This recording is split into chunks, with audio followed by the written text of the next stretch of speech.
Are you going to do fantasy football this year, Abs? Yeah, go on then. Yeah? Yeah. Right, we'll get on it tonight. Get ready. So I've convinced the missus to play fantasy football.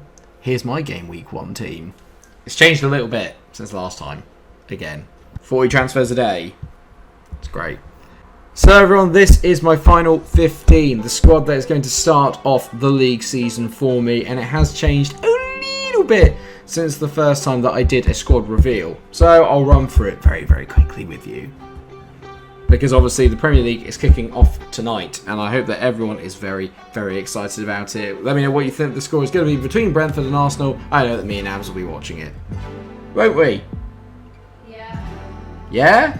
Yeah. Who do you think, Brentford or Arsenal? Probably Arsenal. Ooh, she's gone Arsenal. Good shout, good shout. Lovely, most of the subs will like you. So in goal, Roberto Sanchez has stayed there, and I've brought in Asmir Begovic just in case Jordan Pickford decides to have a bit of a mare. I obviously did have Pickford in for the majority of it, but my confidence in the young man has been shaken by the fact he's been absolutely terrible during pre-season, and it doesn't look, well, it looks like he's gone back into Everton Pickford mode, which is a little bit disappointing. In terms of the back five, there's been multiple changes. The most one that you can notice is that Trent Alexander-Arnold has been removed, and that is not any fault of his at all. It's just because I can get Tsimikas in for £4 million, and the likelihood is that he's impressed in pre-season. He's got himself 2 assists in 4 starts, and also that obviously Andy Robertson is injured for the foreseeable future, which means that it's a cheap way into a Liverpool back four that has a pretty decent start to the season. He does offer attacking returns, and he is on set pieces in terms of corners, etc. The only difference, annoyingly, is that obviously Trent does take direct free kicks, but he didn't score one last year, so he's obviously not that good at them. The rest of the back four then makes it of Joel Veltman, who I've brought in because I just think maybe not quite doubling up on Brighton's back four, but they do have a great starting amount of fixtures that we have spoken about before, so I may well not double up on them while Sanchez in goal, but he makes a good option off of the bench. Ben White has stayed in there, obviously ahead of his trip to Arsenal. Luke Shaw has obviously come in at left back, and he's one of the best attacking left backs in the league, along with Vladimir Soufal, who I think was superb value for money last year. He's had a bit of a rise up to £5 million, but when you look at West Ham's fixtures, not really that bad in hindsight, and obviously they can keep clean sheets against the majority of teams. They got a pretty decent start, and there is a kind of very big West Ham feel to my squad. There are a couple of players that I have been considering, and I'll mention them to you, but at the moment that's what they look like. Midfield wise, Salah and Fernandes come in because, you know, they're the 2 best players in the game. They have been for the last 2 seasons, apart from Harry Kane last year. But obviously we don't really know what the situation is with him right now, and Spurs are a bit of a mess. So for me, I've gone for Salah and Fernandes. It's about who kind of goes alongside them. I've got one cheap enabling midfielder in Declan Rice. He may occasionally be on penalties for West Ham, and obviously he had a very good season last year. He'll play every minute of every game because he's the captain, apart from Mark Noble. Riyad Mahrez is the one that's really come in, along with Mason Greenwood, as 2 big changes in that midfield, and I do feel that they are very good differentials. Greenwood I expect to have a very good season. I've been thinking about it. He's had a good pre-season. Cavani's sort of injury, along with the injuries to Rashford, kind of guarantee him minutes at the start of the season, so I think he's a very good option and potentially a good differential to have, although he's gone up to 6.5% ownership now. I think he's going to have a very good season. And Riyad Mahrez is one that I've just been looking at. Again, he's a good differential for City. The thing is that even though City's fixtures aren't brilliant, it's City, so it doesn't really matter who they're playing. I think that they're going to be very, very difficult to stop again this year, and he is a good cheap way into them. I could have gone for Grealish, £8 million, but Mahrez has had a full pre-season. He's looked very good in all the pre-season friendlies, and he had a very, very good season last year. So for me, he's kind of a no-brainer.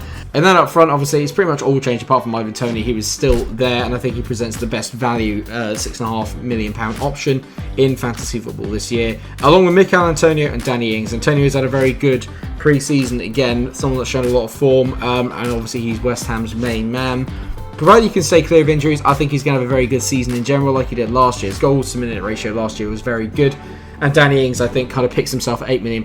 It was looking at maybe Dominic Calvert-Lewin, but with him having an injury sort of struggle and Ings' first 3 fixtures against Watford, Newcastle and Brentford, I do think maybe he is the best option of the £8 million strikers. I don't think there's a lot of value really in strikers this year. A lot of it is going to be in that midfield section. And having Mahrez in there along with obviously having Fernandes, and that means that if Kane does move to City, it does enable me to have that kind of bridge to still have City coverage and then be able to get Kane in at a later date. A lot of the transfers that I've made have got views to moving forward, and there are teams and games that I'm going to want to put in. I've been banging on about how well I think Nicolas Pepe is going to do this year.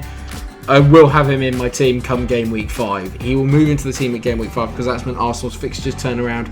I just think that Mahrez might provide me with better value to start with, and then we can kind of go from there. But I do expect more Arsenal players to kind of come in around that game week 4-5 region when they start off against Norwich. In my mind, I think it's a very strong team. I'm sure a lot of you will probably disagree, but I think there's a lot of must-haves that you have to have this year.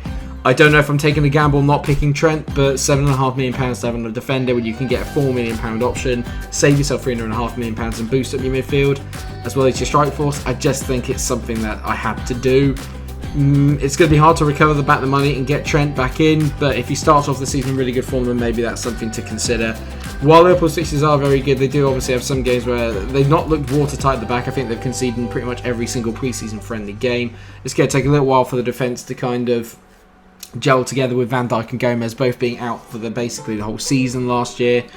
It's going to be a slow start for them, but I think their defence will get better as the year goes on. Maybe that's when we upgrade to Trent. We'll keep an eye on it as we go through, but as far as I can see, this is the best 15 that I could pick. But let me know who you've picked down in the comment section. It's not too late to join the Micromunch Invitational. The code is down in the description below if you do want to join. I'm really excited for tonight's game. It's going to be absolutely brilliant. I can't wait for football to be back. Obviously, you know, the Euros didn't quite go the way we want to, but hopefully this year it will be a very competitive Premier League. I've made a lot of predictions that I think a lot of people probably disagreed with. Have a look at the video from last night and see what you make of it. But all I can say is good luck to everyone. Enjoy yourselves. Try not to take it too seriously. May luck be with you. And until I see you again, take care everyone. Stay cool. Come on, Nicolas Pepe.